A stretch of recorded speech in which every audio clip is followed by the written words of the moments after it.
찬양 감사합니다. 우리 앞뒤 좌우에 계신 성도님들과 인사합니다. 주님 안에서 사랑합니다. 사랑합니다.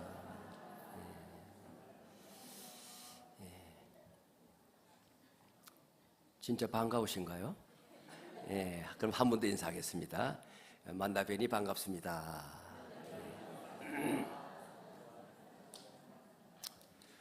때로 우리 성도들은 피를 나오는 형제들보다 더 진한 사랑의 관계 속에서 삶의 행복을 느끼게 합니다.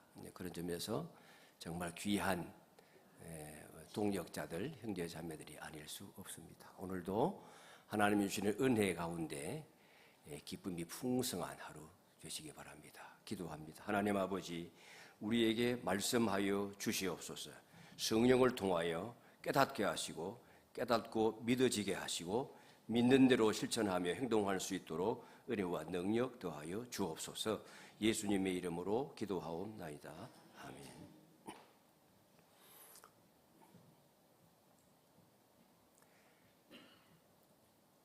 여러분, 복음에는 중간지대가 없습니다.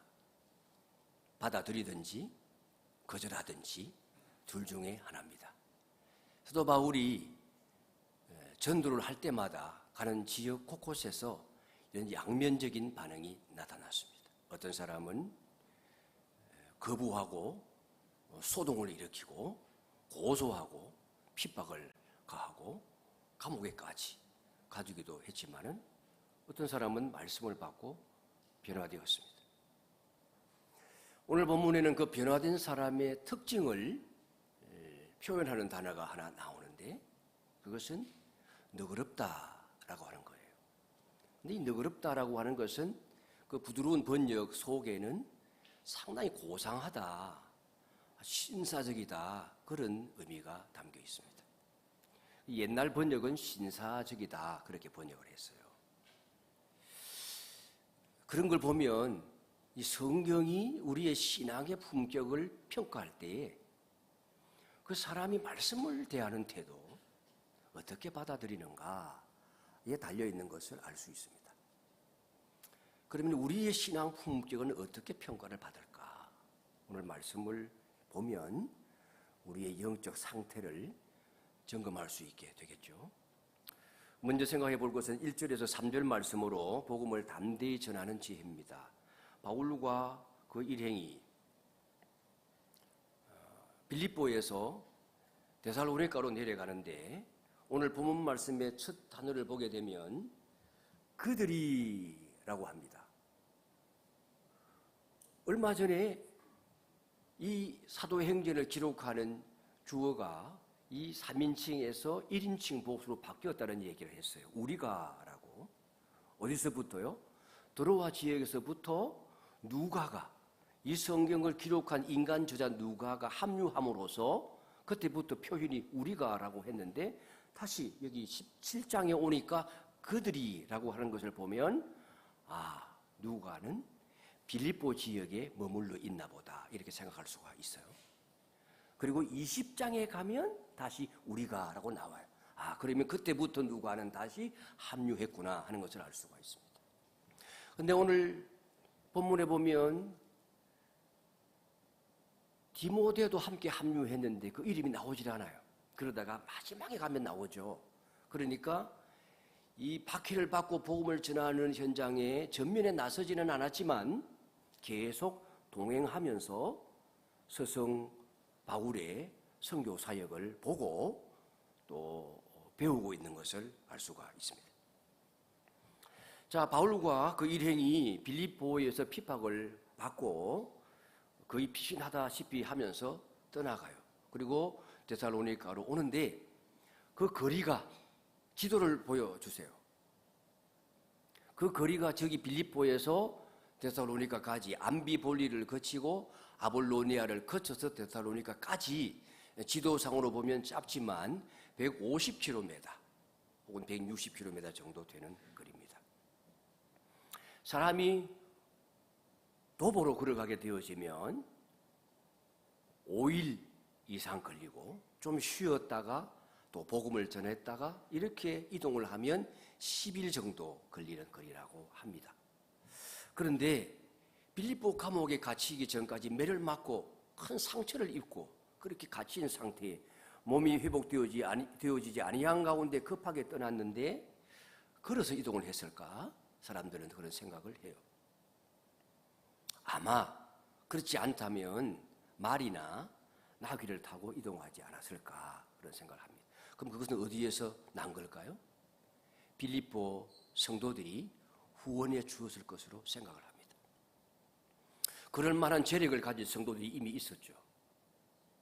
자주장사 루디아 그리고 간수장이 있었습니다. 그 위에 믿는 사람들이 있었죠. 그리고 그렇게 생각해 볼 만한 이유는 데살로니가에서 길지 않은 기간 복음을 전할 때에도 빌립보에서 후원금을 보내줬어요. 그게 데살로니가서를 보면 나옵니다. 그리고 그 이후에도 빌립보 교회는 성도들의 재력을 가지고 바울 사도의 사역을 지원해 주었습니다. 예루살렘 교회를 돕는 일에까지도 헌금을 했어요. 그렇기 때문에 충분히 그와 같은 생각을 해볼 수가 있는 건데, 근데 여러분, 바울과 실라가 왜 암비볼리와 아볼로니아는 그냥 거쳐갔을까요? 지금도 1만 명 정도의 인구들이 살고 있는 도시예요. 근데 좀 소도시죠. 그리고 유대인들이 없었을 것으로 생각합니다. 회당이 없었을 것으로 생각을 합니다. 전략상으로 작은 도시이고 또 발판이 될 만한 유대인들이 회당이 없었기 때문에 그냥 지나간 것 같아요. 그리고 빌립보에서 워낙 큰 고통을 당했기 때문에 그 격렬한 유대인들의 박해가 가까운 도시면 이어질 수 있으니까 안전성을 확보하기 위해서 가능하면 빌립보에서 멀리 떠나려고 했을 것으로 생각이 됩니다.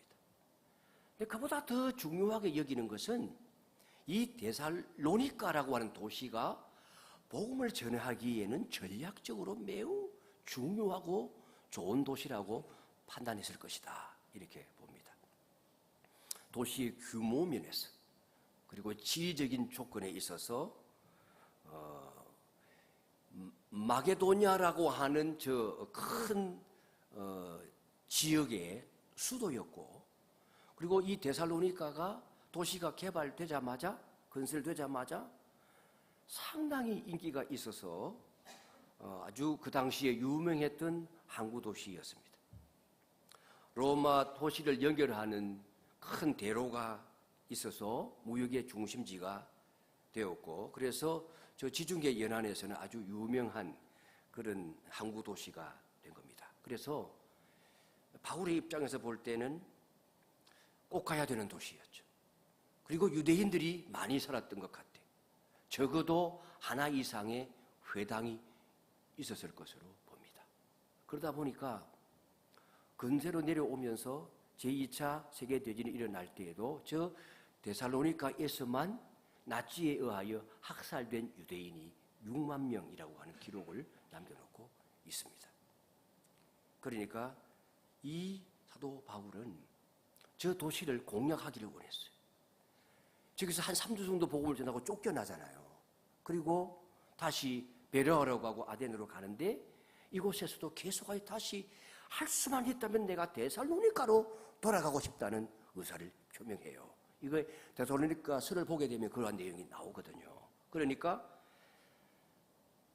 사도 바울이 전략적으로 복음을 전함에 있어서 저 데살로니가를 상당히 중요하게 여겼던 것 같습니다. 자, 이 데살로니가에 도착하자마자 회당으로 가죠. 2절, 3절 말씀에 그 내용이 나옵니다. 거기에서 새 안식일 동안 복음을 전하죠. 같이 읽습니다. 바울이 자기의 관례대로 그들에게로 들어가서 새 안식일에 성경을 가지고 강론하며 뜻을 풀어 그리스도가 해를 받고 죽은 자 가운데서 다시 살아나야 할 것을 증언하고 이르되 내가 너희에게 전하는 이 예수가 곧 그리스도라 하니. 여러분, 이 말씀 속에는 사도 바울이 이들에게 복음을 전하는 핵심적인 단계, 과정이 세 개의 단어로 나와 있어요. 첫째는 강론하며, 둘째는 뜻을 풀어, 셋째는 정언하고 하는 거예요. 강론, 해석, 그리고 정언이 동반되어지면서 복음을 전하는 겁니다. 그런데 이 복음을 전할 때에 무엇을 가지고 전합니까? 무엇을 가지고? 성경을 가지고 그랬잖아요. 이게 상당히 중요합니다. 그럼 성경은 무슨 성경이에요? 우리가 가지고 있는 신구약 성경이 아니에요. 그 당시는 조금 있으면 신약 성경 가운데 맨 먼저 쓰여지는 데살로니가 전서가 조만간에 쓰여질 것이 아직은 쓰여지지 아니한 상태예요. 그러면 유대인들이 가지고 있는 구약 성경밖에 없는데 지금 사도 바울은 복음을 전하는데 예수님의 죽으심과 부활을 전하는데 이 부활과 죽으심과 부활을 담고 있는 신약 성경이 아니라 구약 성경을 가지고 그 복음을 전한다는 거예요. 그러면 우리는 성경을 대할 때에 훨씬 더 우리와 가까운 시대, 먼 미래에 과거에 쓰여졌지만 좀 더 가까운 과거에 쓰여진 신약 성경을 구약보다는 좀 더 편하게 생각하고 선호하는 경향이 있어요. 그러니까 새 가족이 오게 되어지면 구약 성경부터 먼저 읽으라 하지 않고 신약 성경, 복음서를 먼저 읽으라고 권합니다. 그런데 오늘 말씀을 보면 복음은 신약에만 있는 것이 아니라 구약에도 있다는 사실을 알게 되는 거예요. 그래서 우리가 이 성경을 신구약을 읽고 대하고 연구하고 공부할 때에 편애하면 안 되는 거예요. 구약도 복음이라는 거예요. 이 구약 속에 예수 그리스도가 들어있다는 거예요. 예수 그리스도의 죽으심에 관한 예언이 있고 그가 다시 살아나서 전 인류의 메시아가 될 것이라고 하는 하나님의 약속이 들어있다는 거예요. 이 약속이 없다면 신약이 없는 거예요. 예수 그리스도가 없는 거예요. 그런 점에서 우리가 이 구약 성경을 읽을 때에 그 안에서 예수님을 찾아야 되는 거예요. 이걸 우리가 기독론적인 그 해석이라고 말을 해요. 구약 속에서 예수님을 찾아야 돼요. 하나님이 보내시리라고 약속하신 우리의 구세주, 온 인류의 구원자이신 예수 그리스도가 구약의 주제다라는 사실을 믿고 예수님을 찾으려고 노력해야 된다는 겁니다. 그래서 구약 성경만 가지고 말씀을 전하면서 사도 바울의 복음 전도의 결론이 무엇입니까? 내가 전하는 이 예수가 곧 그리스도다. 여러분, 바울 사도는 복음을 전함에 있어서 상당히 불리한 위치에 있었어요. 그럼에도 불구하고 온갖 핍박과 박해와 고난을 받으면서도 피하지 않아요. 도망가지 않아요. 가는 곳곳마다 복음을 전하고 그 복음으로 말미암는 고통을 온몸으로 받아들여요. 무엇 때문입니까? 예수가 그리스도라고 하는 이 복음에 대한 확신이 있기 때문에 그 확신에서부터 담대함이 나오는 거예요. 죽어도 다시 사는 부활의 복음, 내 생명의 근원이 되어지는 예수 그리스도, 하나님 되시면서 하나님의 아들의 자리를 비우고 나를 위하여 오셔서 대신 십자가에 달려 돌아가신 그 예수, 그가 내 인생을 책임지시는 구세주이라고 하는 이 확신이 있기 때문에 담대하게 복음을 전했던 것입니다. 이런 확신이 저와 여러분에게도 필요한 거예요.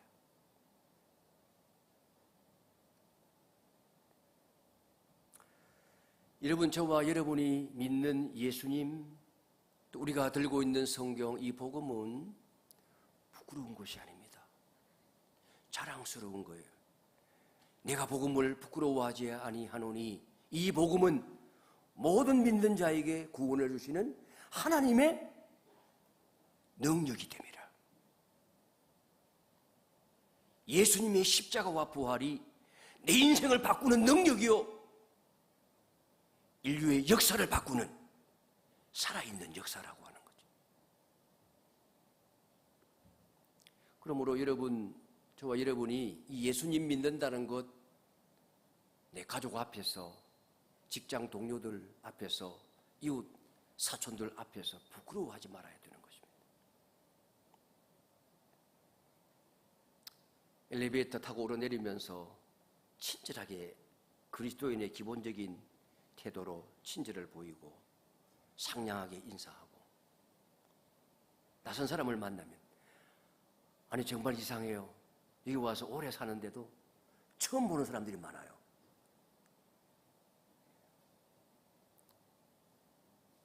그러면 그분도 나를 처음 볼 것 아니에요. 그럼 말을 걸어야 되지. 제가 여기 온 지가 꽤 되는데 오늘 처음 뵙는 것 같습니다. 그랬더니 뭐 미국 살다가 뭐 자식들에게 돌아왔다는 분도 계시고. 교회는 다니십니까? 묵기 얼마나 좋아요.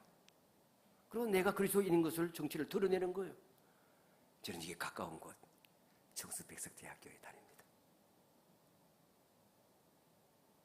그럼 같이 신앙생활을 해보자고 하면, 저도 옛날에는 교회 다녔어요. 저희 형님이 목사님이세요. 그런 사람이 있어요. 우리 라인에. 근데 뭐 자주 막 마시고 나가면 어이구 이거 목사님 오셨어요. 계속 권해요. 신앙생활 해보자고. 그래야 하는 사람들 복음을 전해요. 내가 그리스도인 정체를 드러내는 거예요. 예수님을 믿어야 마음의 평안이 찾아옵니다. 삶의 고난, 모든 문제 해결의 권한자는 예수님입니다. 그래요. 저도 우리 아들을 위해서 기도해야 되는데. 그래 반응이 와요.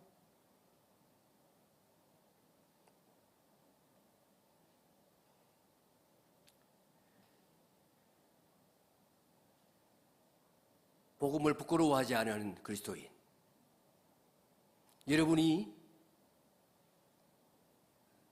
식당에 가서 음식을 대할 때에 기도하면 예수정이라고 요거도 먹을까봐 그냥 마음속으로만 감사합니다 하고 식사하는 사람들 계시죠? 부끄러운 거예요. 앞에 앉아있는 사람이 나를 왠지 많이 쳐다봐. 그래서 눈을 감고 기도하면 부끄러운 거예요. 사도 바울은 자기의 관례대로 가서 회당에 들어가서 복음을 전했다고 그랬어요. 관례대로가 무엇입니까? 내게 형성되어진 신앙의 습관대로 하는 거예요. 내 정체를 드러내는 거예요. 그걸 부끄러워한다고 하면 삶의 위기가 찾아와서 예수님을 믿을래 안 믿을래 목숨을 거는 박해의 순간에 오게 되어지면 얼마나 순식간에 우리는 변절하겠습니까?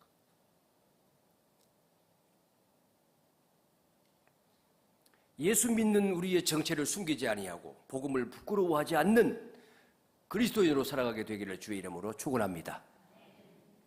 두 번째, 진리를 거부하는 자와 받아들이는 자가 있습니다. 복음을 전할 때 양면적인 반응입니다. 데살로니가에 있는 어떤 사람, 4절을 보시면 곧 경건한 헬라인의 큰 무리와 적지 않은 귀부인이 군함을 받았어요. 많은 사람이 좋은 반응을 보이고 있어요. 대부분 헬라 사람들이에요. 이방인들이 복음을 받아요. 사도 바울이 이방인 전도를 위하여 부름을 받은 목적대로, 사명대로 정말 열매가 맺히고 있어요. 그러나 그와 달리 정작 복음을 들고 있는 사람, 지금 우리가 말씀을 했잖아요. 구약 성경이 복음인데 그 복음을 들고 있으면서 줄줄줄 외우는 사람이고 그걸 따라 율법적으로 엄격하게 살아간다고 그렇게 살아갔던 사람들인데, 이 사람들은 복음을 받아들이지 않아요. 오히려 시기해요. 왜 시기합니까? 이건 진리의 문제가 아닌 거예요. 시기하는 것은. 진리는 시기의 문제가 아니에요. 받아들여야 되는 거예요. 그런데 유대인들은 시기하면서 5절 말씀을 보시면 같이 읽겠습니다. 시작. 그러나 유대인들은 시기하여 저자의 어떤 불량한 사람들을 데리고 때를 지어 성을 소동하게 하여 야손의 집에 침입하여 그들을 백성에게 끌어내려고 찾았으나 발견하지 못하며, 저자의 불량한 사람들을 선동해서 소동을 일으키게 하고 잡아 가두려고 합니다. 저기 저자라고 하는 말은 요즘 젊은 분들은 잘 모를 것 같아요. 시장의 옛날 말이에요. 헬라어로는 아고라라고 하는 것입니다. 아고라 광장이란 말을 들어보셨죠? 그러니까 일상 사람들이 모여서 주로 만나고 물건을 사고 팔고 거래하고 대화를 나누고 안부를 묻고 하는 그와 같은 넓은 주생활 공간을 말하는 거예요. 근데 여기에 불량한 사람들이라는 말도 아고란 말이 들어가 있어요. 시장통에 소일하는 사람들을 말하는 거예요. 불량한 사람들. 아고라 시장통에 시장의 불량배들을 말하는 거예요. 이 사람들은 일용직으로 먹고 사는 사람들인데 와서 일거리가 없으면 그냥 시장통에서 그냥 배회하면서 어울려 다니면서 얻어먹어가며 사는 사람들이에요. 그러니 그 품성이 좋을 리가 없는 사람들인데 이 사람들을 부추겨서 때를 지어서 소동을 일으키는데 야손의 집으로 쳐들어가요. 왜 야손의 집으로 들어갑니까? 그 말씀 전후를 보게 되어지면 야손이 그 사람들을 받아들였기 때문이에요. 그러니까 야손이 이들에게 생활의 편의를 제공해 준 겁니다. 그러니까 유대인 입장에서 보면 이건 동조자요 범죄자에게 함께 공범이 되는 사람이 야손이었던 겁니다. 야손의 집에 들어간 목적은 야손을 잡으려고 하는 게 아니라 바울과 그 일행을 잡으려고 했는데 마침 없었어요. 그러니까 공범으로 여겨서 야손을 끌고 가는 거예요. 그런데 바울과 실라에게 지우는 죄목이 무엇입니까? 가이사의 명을 거역하여 다른 임금 곧 예수를 전한다는 겁니다. 그럼 여기에 가이사의 명이 무엇입니까? 가이사 칙령을 말하는 건데 이 가이사의 칙령은 모든 로마 제국은 황제를 신으로 섬겨야 된다는 거예요. 이게 황제의 칙령이에요. 매우 엄격한 거죠. 그런데 이것을 어기고 다른 신을 섬기라. 다른 임금 곧 예수를 전함이라. 다른 신을 섬기라 하는 얘기는 매우 중한 죄예요. 이건 반역죄에 해당되는 겁니다. 이 죄목으로 바울과 실라를 지목하고 없으니까 야손을 데리고 간 거예요. 그렇게 한동안 소동이 일어나고 난 다음에 보석금을 내고 야손이 풀려나요. 아, 그러면 이 야손이 어느 정도 재력이 있는 사람이구나 하는 것을 알 수 있어요. 유대인들은 어디를 가도 경제적으로 매우 영특해가지고 많은 돈을 버는 재력가들이 어디나 있었던 것 같습니다. 그런데 이 야손이 도대체 누굴까요? 기본적으로는 유대인 그리스도인이었을 것으로 보는데 좀 더 정확한 정보가 로마서 16장 21절에 가면 나옵니다. 거기 보면 사도 바울이 로마서를 쓰고 난 다음에 그 로마에 있는 교회에 편지를 보내면서 마지막에 이 복음사에게 동력한 사람들의 그 목록이 나와요. 그 목록이 나오면서 그들에게도 안부를 전해달라라고 하는 편지를 보내는데 거기에 보시면 나의 친척 누기오와 야손과 소시바드에게 문안하라 하는 내용이 나오는 거예요. 아, 여기에 야손이 나오잖아요.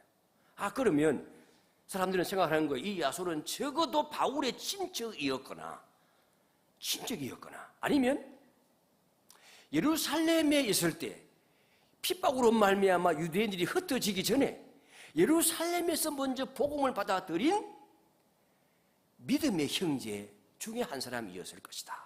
친척이라는 말이 그 형제라는 뜻으로도 번역될 수 있으니까. 그렇다고 하면 여러분 복음 때문에 복음을 직접적으로 전하는 바울 사도만 고난을 당하는 것이 아니라 그를 돕는 친척도 동료 그리스도인들도 함께 복음을 위하여 고난을 겪고 있다는 사실을 여기에서 알 수가 있어요. 여러분 바울 사도가 복음 전할 때 바울만 아니라 그 일행이 함께 고난을 당. 그를 후원해주는 사람들도 함께 고난에 엮여 들어가요. 그러면서도 누가복음은 그리고 사도행전에 계속하여 복음이 진전된다고 말을 해요. 앞으로 나가는 거예요. 믿는 자의 수가 늘어나. 교회는 평안 가운데 든든히 서가는 거예요. 그러나 고통은 여전히 있는 거예요. 사도행전 끝날 때까지 28장까지 고난이 본격적으로 시작된 6장 이후부터 고난과 핍박이 없는 장이 없다고 말씀을 드렸어요. 단 세 장만 제외하고. 그렇게 고난은 복음의 진전에 없어서는 안 될 요소인 것처럼 그렇게 따르는 것을 볼 수가 있습니다. 그런데 여러분, 이 유대인들이 왜 그렇게 바울이 복음 전하는 것을 미워하고 시기했을까요? 그 이유는 무엇보다도 그들의 기득권을 유지하려고 하는 욕심 때문입니다. 기득권 유지하면서 복음을 받아들일 수 있으면 얼마나 많은 사람들이 복음을 받아들이겠습니까? 여러분, 예수님께서 이 누가복음에 마태복음에도 나오는 말씀이지만은 이 부자가 천국 가는 게 어렵다는 얘기를 하셨어요. 낙타가 바늘기로 들어가는 것이 부자가 하늘나라 들어가는 것보다 쉽다.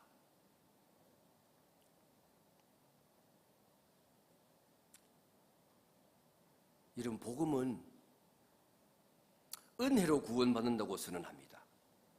복음 받으려고 하면 포기해야 할 것이 많아요. 내가 쌓아 올린 학문적인 지식을 포기해야 복음을 받아들일 수가 있어요. 종교적인 경건, 구원에 아무 유익이 되지 않습니다. 구원 이후에 그리스도로 살아감에 있어서는 행위가 필요하죠. 육체적인 혈통을 통하여 구원 얻지 못합니다. 내가 다른 민족보다도 우월한 문화를 가진 나라에서 태어났다? 그 인종적인 우월로 구원 못 받습니다. 돈을 많이 벌어 체력으로 구원 티켓을 살 수 있느냐? 그럴 수 없습니다. 복음은 오직 은혜로만 구원을 받기 때문에 이 모든 것들을 포기하지 않으면 받아들일 수가 없어요. 때로는 경제적 이익권마저도 포기해야 되는 거죠. 이게 안 되는 거예요. 기득권을 유지해야 되니까. 유대교라고 하는 전통을 가지고 그 시스템 속에서 기득권을 유지해야 되는데 그 모든 것들을 무너뜨리는 예수님을 받아들이면 포기할 게 너무 많으니까 복음을 못 받아들이는 거죠. 그보다 더 근본적인 이유는 무엇입니까? 우리 인간들 속에 있는 이 교만함 때문이에요. 자기 중심주의, 이기적인 죄성, 이게 우리 인간이 타락한 본래 죄목 아닙니까? 모든 사람은 내 마음대로 살고 싶다라고 하는 이기적인 본성이 있습니다. 이게 타락한 본성이에요. 우리는 하나님 중심적으로 살아가야 되고 하나님도 우리에게 주신 삶의 원리, 영적인 원리를 따라 살아가야 되는데 내 마음대로 살고 싶다. 이게 여러분 허용된다고 하면 예수 믿을 사람은 얼마나 많겠어요? 그러나 타락한 인간은 이 세속화되어진 이 땅의 가치대로 고착된 질서대로 살아가려고 하는 욕심이 너무 강하기 때문에 우리 주님께서 요구하시는 영적인 질서, 삶의 원리를 받아들이기가 어려운 겁니다. 이건 완전히 거꾸로 뒤집어지는 원리니까. 높은 자가 되려고 하면 섬겨야 되고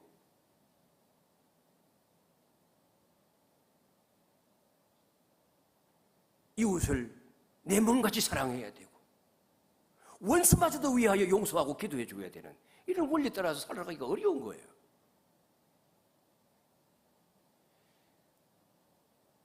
이 나중심적인 죄성이 꺾여야 구원을 얻는다고 복음은 말합니다. 근데 그게 안 되는 거죠. 복음은 철저히 하나님 중심적인데 나의 죄인됨을 인정하고 내가 구원에 이르기 위하여 할 수 있는 것이라고는 아무것도 없고 오직 예수 그리스도 그가 나를 대신하여 죽으신 사실 그리고 3일 만에 죽음을 이기고 부활하신 이 사실만을 믿을 때에 구원 얻는다는 이 믿음을 가져야지만 구원에 이르는 것인데 이걸 받아들이기가 어려운 거예요. 그러나 저와 여러분은 이미 이 사실을 인정하고 받아들인 사람들이에요. 아멘이십니까? 자, 그럼에도 불구하고 우리 안에 여전히 나 중심적인 죄성이 조금이라도 남아있을 수 있어요. 그것은 내가 복음을 들을 때에 어떤 자세로 대하는가 하는 것을 보면 알 수 있습니다.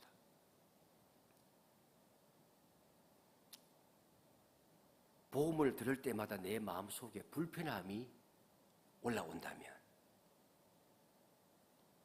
그 성령께서 나의 죄를 건드리시는 거예요.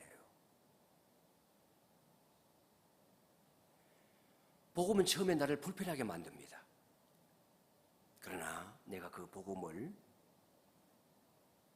받아들이면 내 자아를 내려놓고 복음을 인정하고 그걸 받아들이면 그 복음이 나에게 자유를 안겨주는 거예요. 진리를 알지니 진리가 너희를 자유롭게 하리라. 이걸 체험하게 되는 거예요.